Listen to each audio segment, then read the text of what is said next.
Yo, what is up, guys? I know this might be a little bit different for you. You can see a face, and it's a new face. My name is Steve, otherwise known as my gamer tag, my YouTube, my Twitter, Chef BoyarSteve. That's what I'm gonna call myself because that's who I am. So, Chef BoyarSteve here. I'm very new to this channel. I have been asked to do all of the Call of Duty content for professionals, so I'm very, very excited to do that. That's what we are going to do today in this video. So this is my very first video on this channel, so I will introduce myself a little bit so you guys can get to know me. I'm going to drop my Twitter in the description, so if you would like to ask a question that I don't, really cover or anything like that, you want to get personal, you just want to talk, you want me to check out your YouTube, 1,000 other things in between, you can tweet me. So let's get into it. My name is Steve. I'll be 22 next week. I'm married. I have a beautiful pit bull along with my beautiful wife.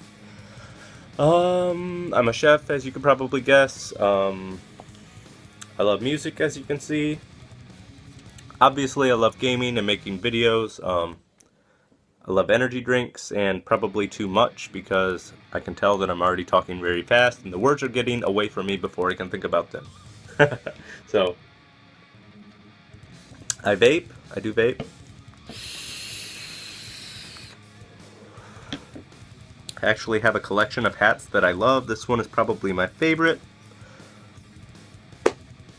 Piercings, tattoos.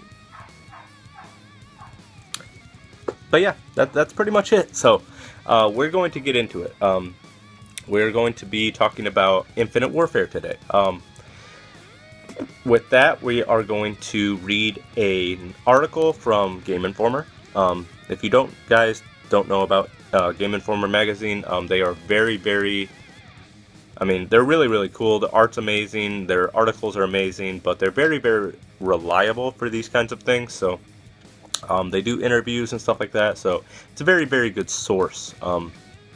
So we're going to be talking about Infinite Warfare and the kind of weapons that we can expect in the game. Mostly multiplayer. Obviously it's going to touch on campaign because you pretty much use the same guns in campaign as you can use in multiplayer, but this is going to be multiplayer stuff. So we obviously don't get a sneak peek yet until probably September for multiplayer, but we kind of get a sneak peek with this kind of stuff, so that's really, really interesting. I'm very excited. I've read this article lots of times just because it makes me feel super pumped for this game. So I know a lot of you aren't huge fans about this game, but this article is probably going to change your mind. I wasn't a huge fan. I read this and now I can't wait for the game to come out. So keep in mind, just keep an open mind, I should say that. Just keep an open mind, and we'll get through this article together, and then we'll discuss it. So, this article is called Stocking the Arsenal of the Future. Infinite Warfare features more weapons than any other Call of Duty title. Boom. Right there. First freaking sentence. You've got my attention. So, let's read that one more time. Infinite Warfare features more weapons than any other Call of Duty title. More weapons than any other Call of Duty title. So, weapons come in many recognizable styles and types, including different classes of assault rifles, submachine guns, snipers, shotguns, etc. that players are already familiar with from military shooters. There's a mix of energy and ballistic weapons, says lead weapon specialist Sean Byers. We're trying to create something believable and real and have created the weapons to reflect that. Each of the weapon companies does a certain thing. But while keeping the feeling of these weapons true to their original inspirations, the setting has allowed the team to create some interesting guns as well, by collapsing an assault rifle into a submachine gun to switch functionality on the fly. The weapons in Infinite Warfare come from 5 or 6 core fictional manufacturers, plus a few others for sights, stocks, and other attachments. So, what did we learn right there? More weapons in this game than any other Call of Duty. That's fantastic. That's going to be so diverse. There's 1,000 different playstyles, and now there's going to be pretty much a weapon for every playstyle. That is awesome. We are going to be sticking to a lot of weapons that we're already used to and that we've seen in past Call of Duties, so that's really cool. There are going to be energy weapons, so that's still cool. I mean, I'm still open to that idea. The energy weapons that they just dropped in Black Ops 3 is actually probably my favorite energy weapons that I've seen so far. They're kind of difficult to use, but rewarding when you learn how to use them. There's like a skill curve there, and that's really, really cool. So I'm excited to see where this game goes just from that. Farther reading down, it says that you will have an assault rifle that transforms into a submachine gun on the fly.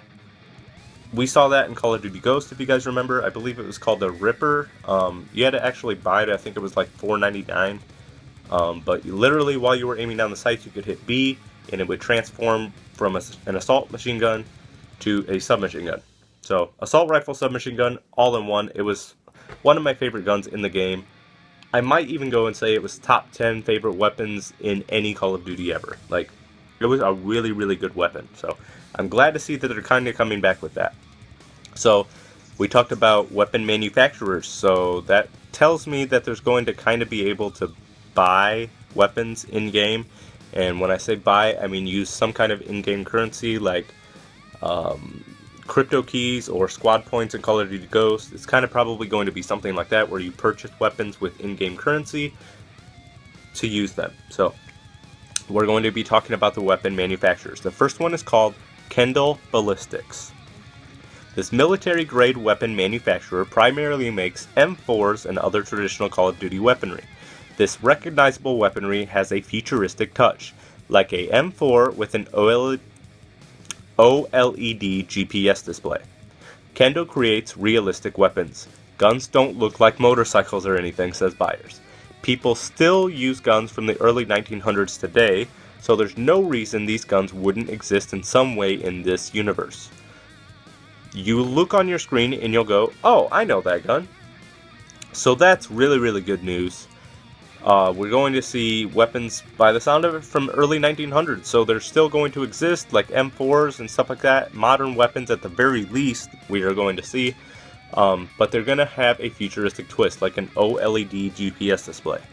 They don't obviously show a picture of that. We don't really know what that is. If I had to guess, I would guess it's going to be something kind of like in Halo. If you have your assault rifle, there's like a little window down where towards the butt of your weapon, and it has like the ammo display and stuff like that.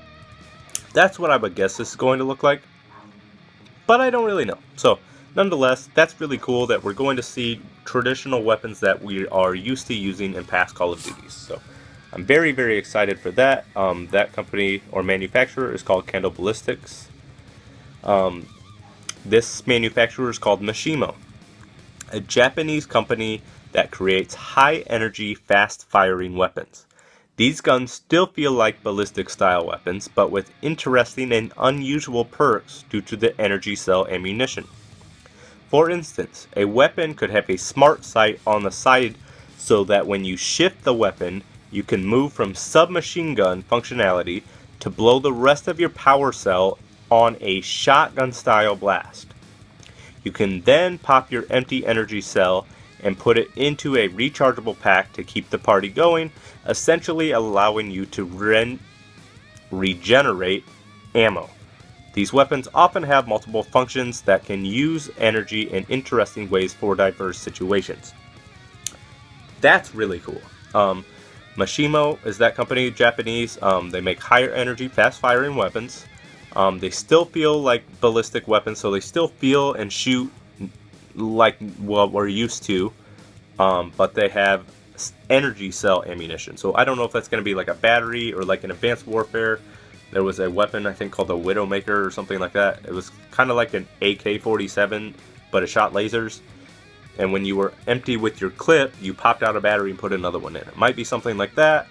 I don't really know, but essentially you can turn a shotgun into an assault rifle just by turning, or you can turn your submachine gun into your shotgun just by turning the weapon on its side, by the sound of it. Like I said, I don't know any more than you guys do. I'm just reading an article. Nonetheless, that sounds really cool. I definitely want to check that out. And for you guys that think it'll be kind of overpowered, I think that's kind of why they put the energy thing where you have to pop it out and recharge it before you can use it again. So I don't know how many of those you have in rotation. Like I really said, I don't really know anything about it. I'm just speculating here, but it sounds really cool, and it doesn't sound too overpowered, so that's important.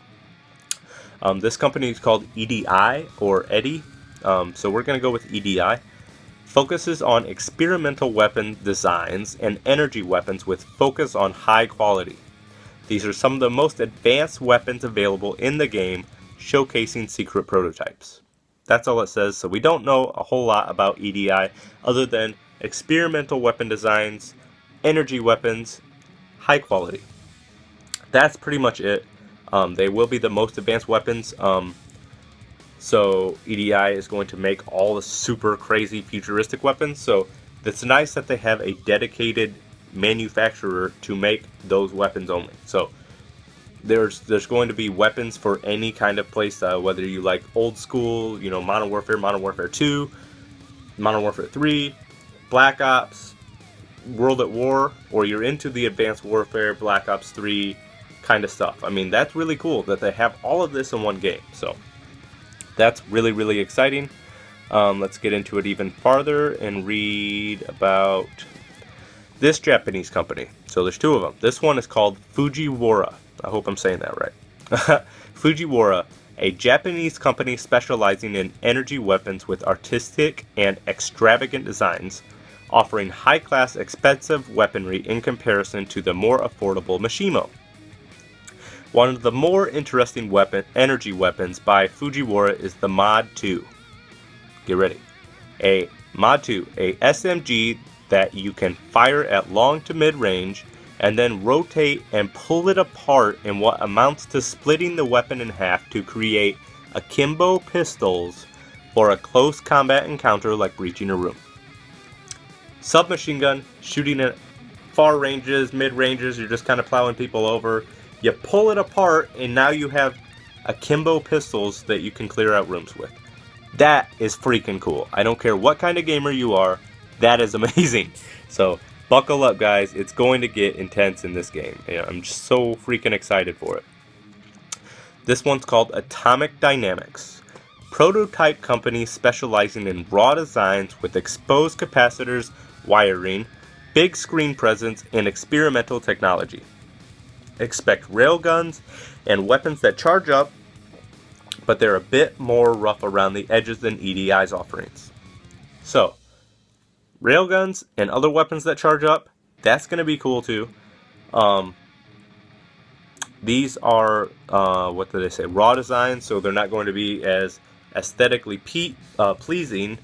So you can see wiring sticking out and stuff like that, but that's cool that they kind of add that, so it's kind of, it's a rougher around the edges version of EDI by the sound of it. So they're probably going to be cheaper, but the functionality more or less is going to be the same. So that is cool that they give you essentially two things, one's cheaper than the other.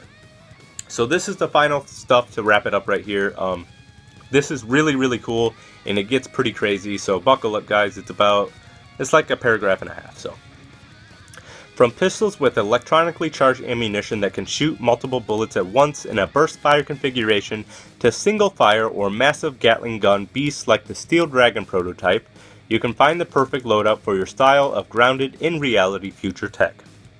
In addition to an enormous armory of guns, a number of other notable new items are at your disposal. Spider-like robotic seeker grenades can crawl along the ground and walls and can identify, target, and attack enemies at your command. Essentially, tracking C4. That's hardcore. Anonymous drones can help keep opponents off your back. Zero-gravity grenades can create pockets of zero gravity in an environment, incapacitating groups of enemies and potentially moving them from the safety of cover. If you're feeling like getting right into the thick of things, try a shield that smashes opponents out of the way when you're not protecting yourself from an incoming barrage. Players can also cook a grenade while firing their weapon, which should shake up the dynamics of grenade lobbing quite a bit. So, that's the end of that. Sounds fantastic, guys. Let me know what you guys think in the comments. Let me know if you guys like me on this channel. Show your support. You can totally tweet at me. Twitter's in the description. Like I said, guys, I hope you have a fantastic day. Peace out.